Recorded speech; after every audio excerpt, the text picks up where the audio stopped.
Ďalší človek, ktorý bude prednášať na tomto hlavnom pódiu, sa volá Lukáš Bednár. Je to marketingový konzultant, ktorý pôsobí ako školiteľ, mentor, marketingový analytik pre top zadavateľov reklamy na slovenskom trhu. Vo vodách online marketingu pôsobí od svojich 15 rokov. Pracoval v najväčších mediálnych a digitálnych agentúrach na slovenskom a českom trhu a 3 roky viedol obchodné oddelenie. Jeho prednáška zaujme úplne každého, koho láka digitálny marketing. Dokonca za nami chodili ľudia, ktorí rozmýšľajú o tom, že práve digitálny marketing bude možno niečo, čomu sa chcú venovať v budúcnosti, takže určite teraz pozorne počúvajte, pretože nie len, že sa veľa toho naučíte, ale aj vám náš ďalší host otvorí zaujímavé dvere. No ak túžite po tvorbe digitálnych globálnych kampaní, ktoré oslovia milióny ľudí, neustálom raste a učení sa z rôznych biznis oblastí, spoznávanie inšpiratívnych ľudí z top firiem ako Google a tak ďalej, cestovaní na medzinárodné konferencie, tak práve ten digitálny marketing je pre vás ako stvorený. Nebudem o tom rozprávať, ale viac už ja, ale náš ďalší host, Lukáš Bednár. Nech sa páči.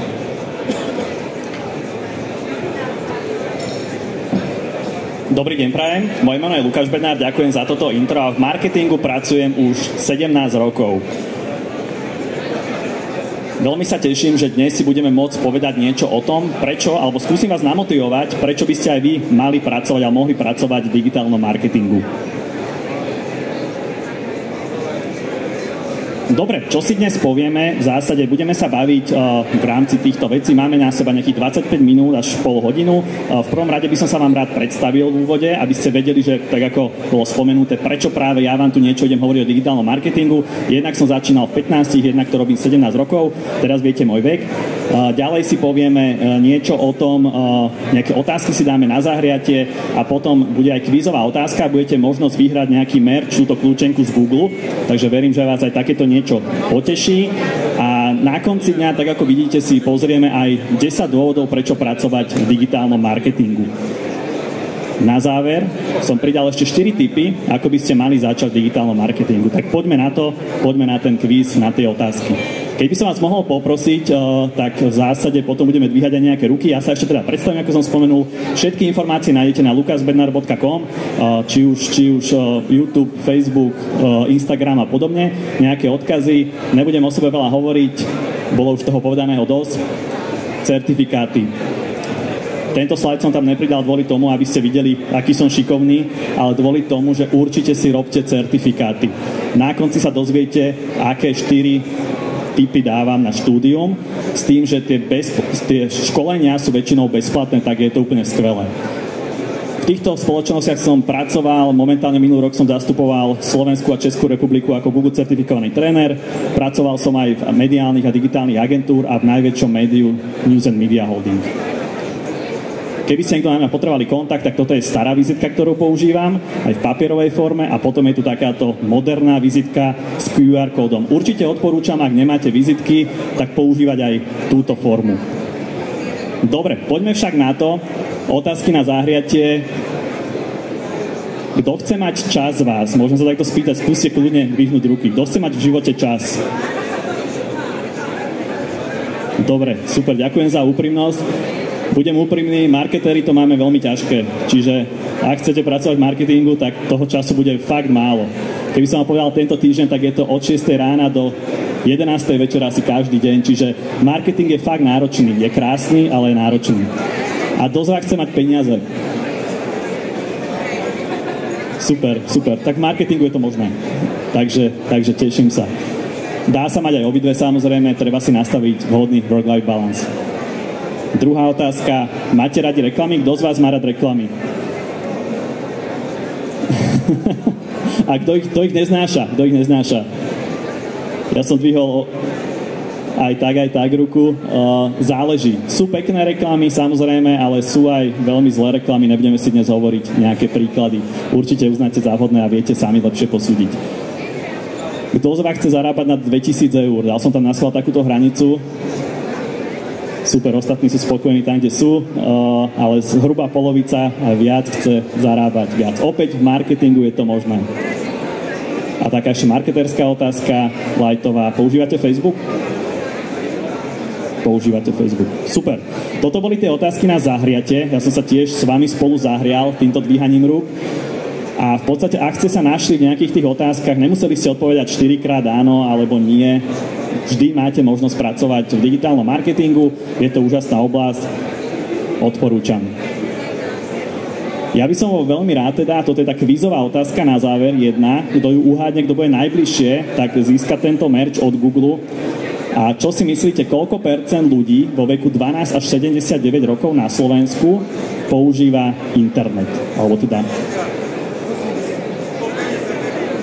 Koľko? 150, tu bolo 80. 80, vy ste to tipli úplne správne na percento. Gratulujem, to som nečakal teda. Tak páči sa vám, neviem, či takto môžem vám podať z pódia, ale potom si odozdáme. Tak veľmi vám gratulujem. A vy ste tú otázku teda vedeli, či tipli ste si?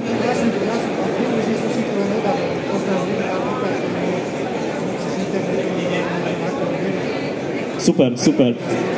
Tak perfektný tip, fakt je to presne 80%, ozaj som takéto niečo vôbec nečakal. My sa potom vôbec osobne nepoznáme, takže som normálne, že prekvapený z tohto. Takže wow, je to presne 80%. Tento údaj je dôležitý preto, lebo zoberte si, že stále 2 z 10 ľudí na Slovensku nemajú prístup k internetu. Čo je podľa mňa veľmi veľa ľudí. Keď si to dáme v podstate v tej cieľovej skupine 20%, tak 5,5 milióna, tých milión ľudí stále, to čo je veľké číslo. Preto my ako marketéri aj digitálni nezabúdajme na to, že aj ostatné mediatypy sú tu, ako telka, rádio, billboardy, print a tak ďalej. Čiže toto je veľmi podstatné v marketingu. Nesklznú na taký lep, všetci počúvajú podcasty, všetci robia toto, všetci sú na Facebooku a podobne. Dobre, poďme však na to, na čo ste sem prišli, a to je tých 10 dôvodov. A ja som zvedavý, či vás presvedčím týmito dôvodmi, aby ste pracovali v digitálnom marketingu. Poprvé, dopyt po marketéroch je obrovský. Je to podobne ako na tom gife. Dieťatko sa teší zo zmrzliny, každá agentúra, každá firma sa teší, keď nájde šikovného marketéra, asi takto ako to bábätko alebo dieťatko, keď sa teší na zmrzlinu. Ten boj na trhu o marketéroch je markantný. Preto aj tie mzdy, aj benefity sú jedni z najlepších v marketingu. Doťahujú sa presne na IT segment, a preto má marketing tak úžasné možnosti. Takže určite odporúčam poslať životopisy. Keď si zoberieme nejakú štatistiku, tak keď som sa pozrel včera, tak 232 marketingových pracovných ponúk, pozícií je len na kariére. Takže určite odporúčam si pozrieť, bolo to z celého Slovenska, 232 aktuálnych marketingových pozícií. Ono v zásade, keď sa pozriete aj trošku nižšie, tak v tom marketingu tých pozícií je extrémne veľa, nielen množstvom, ale sú rôznorodé, čo si povieme aj neskôr. Takže určite odporúčam ísť na Kariéra.sk, máte tam už teraz 232 úžasných možností na to, aby ste sa prihlásili, vytvorili si agenta a našli si prácu. Nadpriemerné mzdy. Tak ako sme už povedali, tak ozaj, keď si zoberieme štatistické údaje nielen na Slovensku, aj celosvetovo, tak marketéri majú po IT segmente jedný z najväčších ohodnotení finančných, nehovoriac o benefitoch. Čiže toto je za mňa určite to, čo som sa pýtal na začiatku, či chcete dobre zarábať. Ak chcete, tak určite je fajn pracovať v marketingu. Veľa pracovných pozícií. Čo to znamená?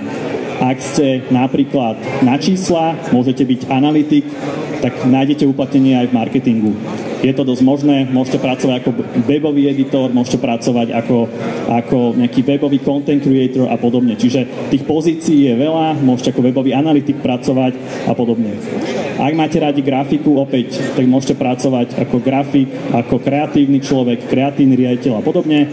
A ak radi píšete, určite sú to aj nejakí žurnalisti alebo študenti UKF-ky, myslím, kde máte žurnalistiku, tak môže to byť aj copywriter.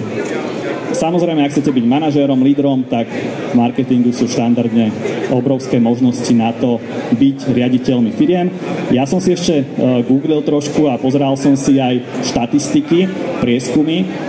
A čo by ste povedali, z ktorého segmentu je najviac riaditeľov firiem? Z ktorého by ste povedali? Že predtým tí riaditelia boli v nejakých pozíciách, na akom oddelení? Obchodná sekcia. Obchodná sekcia. Ďalej. Má niekto nejaké tipy? IT. Dobrý tip. Ale teda Je to obchod, určite, logicky, lebo vedia sa tí ľudia predať a následne je to aj marketing. Čiže dve najsilnejšie pozície, kedy predtým pracovali riaditelia na akých oddeleniach, sú marketing a obchod. Dáva to logiku, úplne najlepšie bude, ak budete pracovať aj v marketingu, aj v obchode a potom sa stanete riaditeľom danej firmy. Neustály rozvoj zručností. Opäť, marketing je tak rýchly, tak šialený, že každý deň napríklad na Google vznikajú 3 nové aktualizácie a 3 nové zmeny. Vy si to ako užívateľ veľakrát, ale používateľ Google nevšimnete, ale zoberte si, že každý deň 3 zmeny. To znamená, že za rok je to cez 1000 zmien. Je to neskutočne rýchla, dynamická oblasť a potrebujete sa neustále vzdelávať. Ja rozumiem, že ten SpongeBob vyzerá taký znudený, ale tie marketingové školenia sú ozaj úžasné, kreatívne, zábavné a z rôznych oblastí. My veľakrát potrebujeme sa vyškoliť v práve, v IT, v obchode, v hocičom. Čiže máme taký všeobecný prehľad následne aj z iných oblastí. Digitálne zručnosti sú novodobý vodičák. Čo to znamená? Možno si niektorí pamätáte, kedysi, ešte keď mi moja mamina spomínala, tak v životopisoch sa uvádzalo, asi je to tomu aj teraz, ale v minulosti to bolo také veľmi podstatné, signifikantné. Bolo to, že mám vodičský preukaz skupiny B a podobne. Momentálne toto už podľa mňa nie je až taká úžasná vec, keďže ten vodičák má veľa ľudí, nie je to také USPčko, ale čo vás vie predať, je určite mať digitálne zručnosti. Opäť štatisticky, či už celosvetovo alebo na Slovensku, my vieme z rôznych dát, požiadaviek HR, že digitálne zručnosti sú novodobý vodičák. A čo to znamená? Že každý jeden z vás potrebuje mať digitálne zručnosti. Či budete robiť v obchode, či budete robiť, ja neviem, na HR a hoci kde, tak digitálne zručnosti sú pre vás extrémne potrebné a podstatné nielen pre váš rozvoj, ale pre rozvoj celkovo ako zamestnanca, ako človeka. Samozrejme, že to používate aj súkromne, ale pracovne je to úplne úžasné. Ja som tam vybral pre vás taký ten digitálny test zručnosti, ktorý si môžete spraviť, Europass.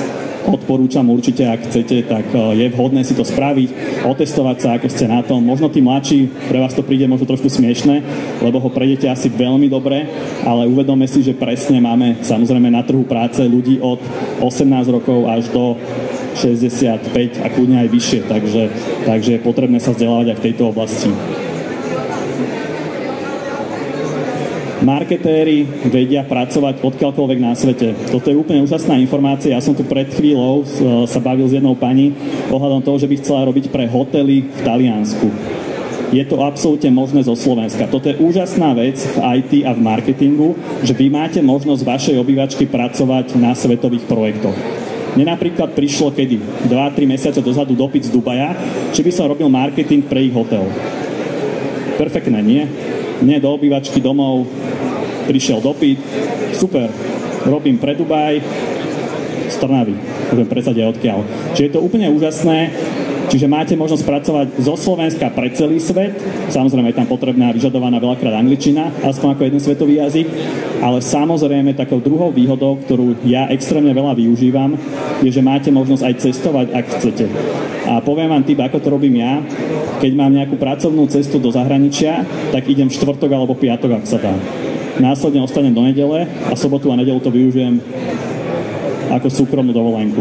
Ešte zoberiem aj manželku a firma mi preplatí moju letenku, moje ubytovanie a v zásade potom mám iba náklady na manželku, ale tak to rád obetujem, aby sme mali aj takúto dovolenku. Čiže je to úplne úžasné, že si viete tieto činnosti spojiť a keď si zoberiete, toto je štatistika moja za posledné 3 roky, kedy som súkromne a firemne precestoval takmer polovicu Európy, Škandináviu, UK, dokonca Portugalsko, Španielsko, ale aj smerom dole na Balkán. Čiže aj v Chorvátsku som bol napríklad pracovne, rovno sme to spojili s dovolenkou.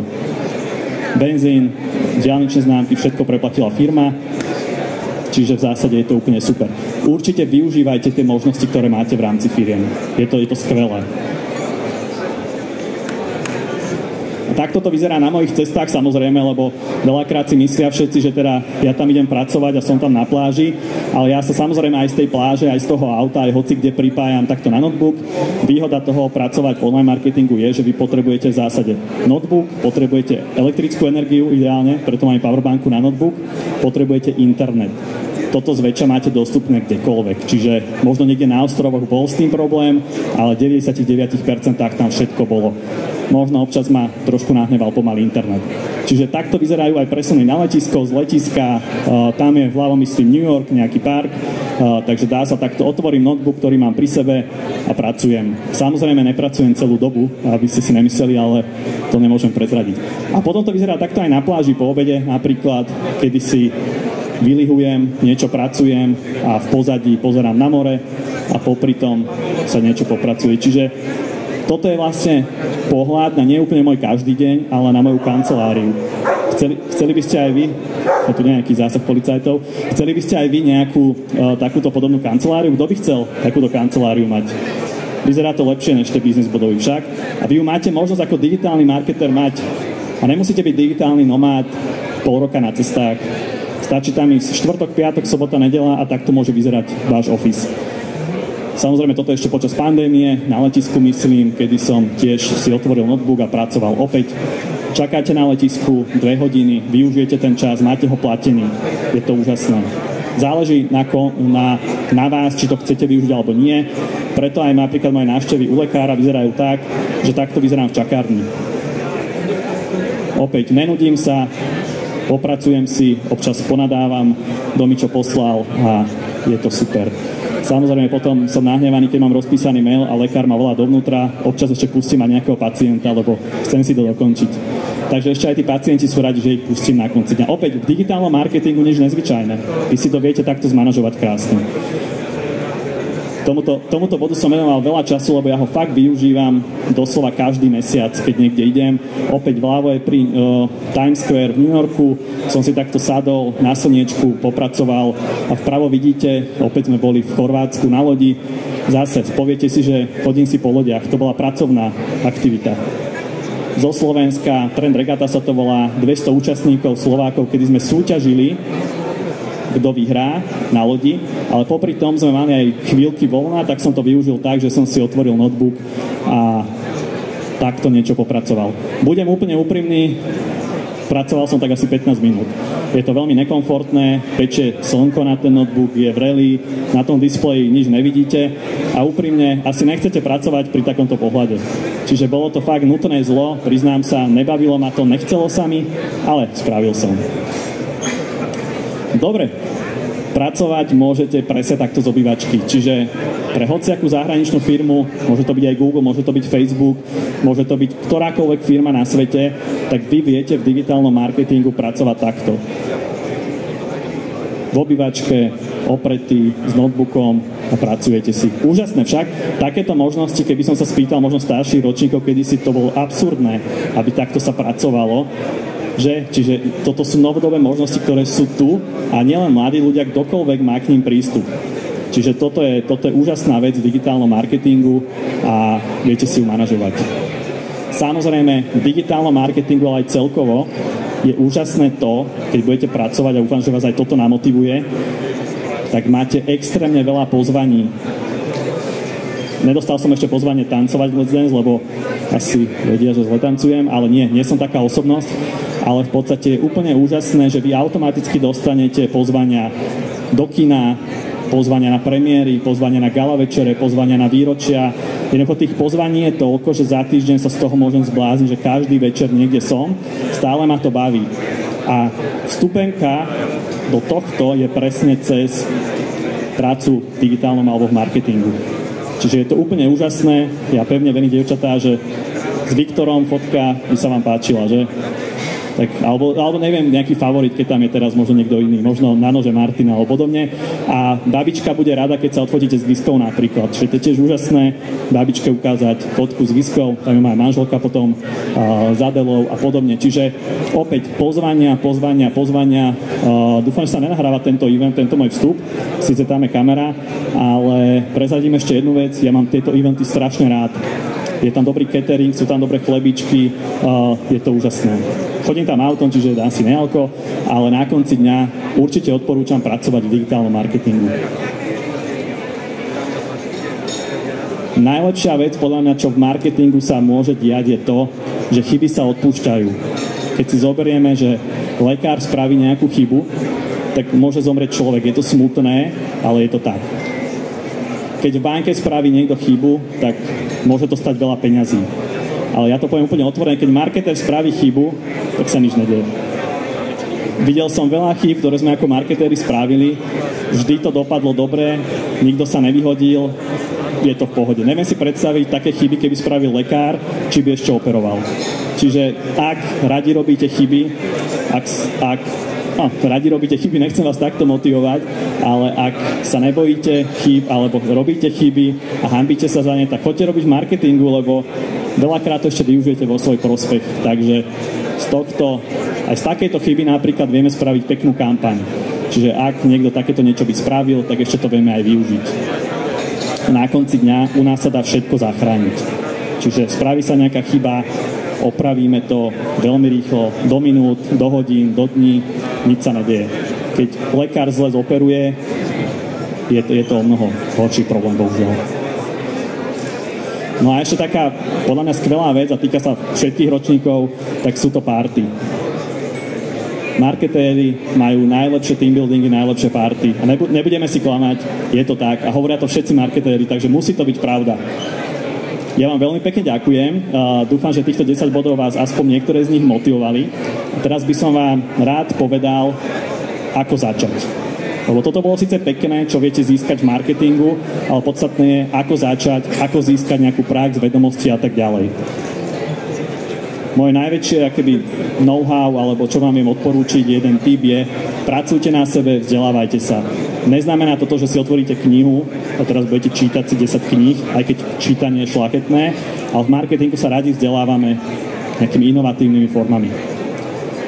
Pre každého z vás je dostupné už teraz cez Google tzv. Digitálna garáž. Je to fakt od 0 rokov po 150. Keď si vygooglite digitálna garáž, kľudne si to nafoťte, tak dostanete sa na takúto stránku, kde máte desiatky až stovky kurzov zadarmo. A teraz si zoberte, že prídete do zamestnania a poviete, mám certifikát takýto a takýto z Google. Vás to nič nestojí, stojí vás to váš čas, máte tam videonávody, čiže žiadne čítanie kníh, žiadne čítanie textov, pekné videonávody, ktoré si pozeráte, ktoré si manažujete a spravíte si. Sú to fakt kurzy, ktoré netrvajú hodiny, týždne, mesiace, veľakrát sú tam kurzy, ktoré trvajú pár minút. Takže určite si to správte, pomôže vám to nielen v pracovnom živote, ale aj v súkromnom. Ďalší z tých odporúčaní je Facebook. Opäť, keď si zadáte to Blueprint kurzy alebo Facebook kurzy do Google, tak máte možnosť mať nahliadnúť takúto nejakú vec. Tu sme sa bavili, že niektorí z vás chcú byť pred prednáškou social media manažéri. Opäť, prečo nevyužiť to, čo tam je? Opäť, v marketingu je úžasná vec, to vy nemusíte vedieť všetko. Ja neviem teraz napríklad, ako sa nastaví najnovšia vec na Facebooku. Idem sem, vyhľadám si napríklad, ako vytvoriť Facebook page.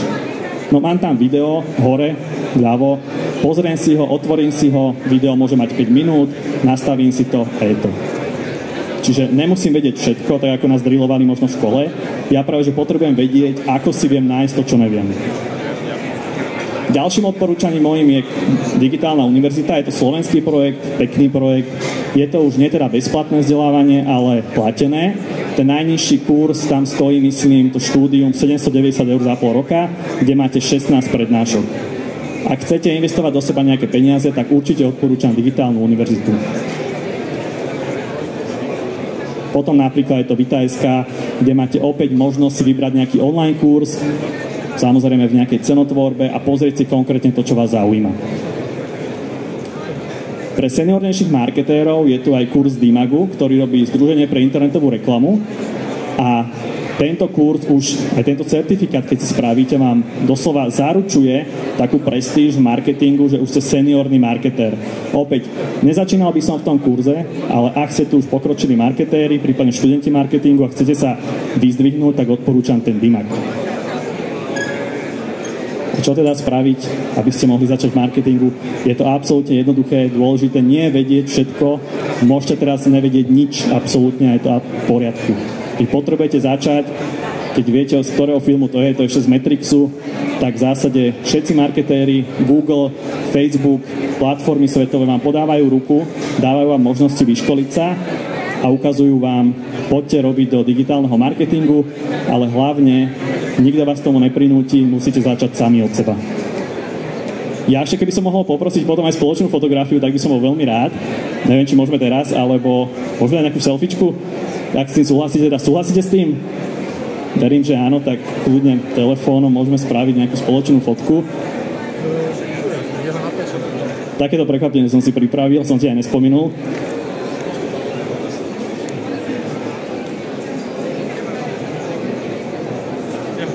Perfektne, ďakujem veľmi pekne a určite zdieľajte tie informácie na Facebooku, na Instagrame, hoci kde, a nemyslím teraz mňa, ale samých seba, že ste napríklad tu, lebo je to dobrý znak toho, že chcete sa zlepšiť, chcete napredovať. Ja vám veľmi pekne ďakujem za pozornosť, prajem vám, aby každý ste našli to, čo hľadáte, aby ste boli spokojní v živote, mali čas, peniaze, čokoľvek chcete a hlavne, keď sa niekde stretneme na akcii, tak prídete za mnou a porozprávajme sa a ja vám poradím. Majte sa, pekný deň. To bol Lukáš Bednár, ďakujeme ti veľmi pekne. Ja som si všimol, že naozaj veľa ľudí zobralo do rúk svoje telefóny a fotilo si tie praktické veci, ktoré im naozaj poslúžia. Možno ak sú rozbehnúť svoju takúto marketingovú kariéru. Ja len odporúčam, vy, ktorí ste prišli len nedávno, možno ste si ani nevšimli vedľa tohto hlavného pódia aj stánok hlavného mediálneho partnera televízie JOJ, kde si môžete vyskúšať napríklad nejaké tie živé vstupy. Takže nech sa páči, choďte tam a nikdy neviete, či televízia